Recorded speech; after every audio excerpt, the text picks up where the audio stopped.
عرب تحریکوں کی حالیہ صورتحال۔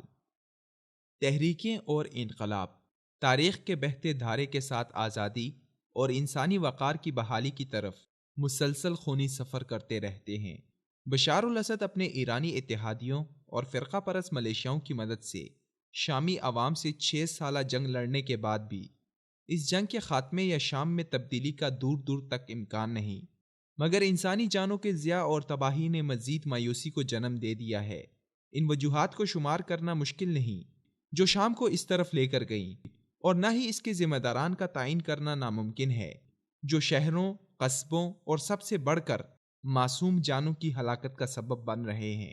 شامی انقلاب دیگر عرب انقلابات کی طرح کسی ایک پارٹی، طلسماتی اثر رکھنے والے رہنما یا گروپ کی پیداوار نہیں، بلکہ شامی عوام عرب بہار کے ماحول میں رضاکارانہ طور پر ایک ساتھ سڑکوں پر نکلی۔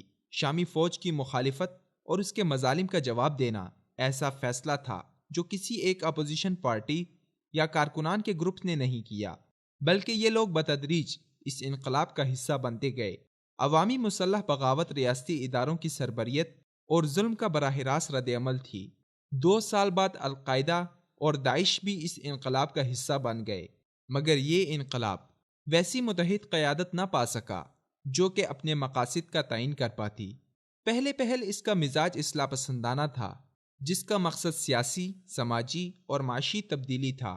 2011 کے دوران عرب قیادت اور ترکی نے دخل اندازی کرتے ہوئے بشار کے اطوار تبدیل کروانے کی کوشش کی، مگر ایسی تمام کوششوں پر بشار کی روونیت نے پانی پھیر دیا، کیونکہ اس پر دوسری طرف ایران اور حزب اللہ کا بھی دباؤ تھا جو اپنے مفادات کی خاطر اس کا ساتھ دے رہے تھے۔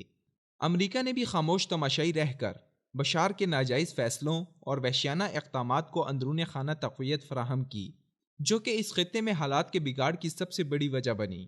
اسی سے ملتی جلتی صورتحال امریکی ایما پر مصر میں بھی پیدا کی گئی، جب حسنی مبارک کے دور اقتدار کے خاتمے، آئینی ریفرینڈم، پارلیمانی اور صدارتی انتخابات کے بعد جب ملک جمہوری تبدیلی کے راستے پر گامزن ہو گیا، تو اس انقلابی تحریک کو فوجی بغاوت کے ذریعے روک دیا گیا۔ اس بغاوت نے نہ صرف سیاسی تبدیلی کے سفر کو روک دیا، بلکہ مصر کو ایک اور بدترین آمریت کے دور میں دھکیل دیا۔ ریاست نے اپنے مخالفین کو وحشیانہ طور پر دبانے اور ستانے کی پالیسی اختیار کی۔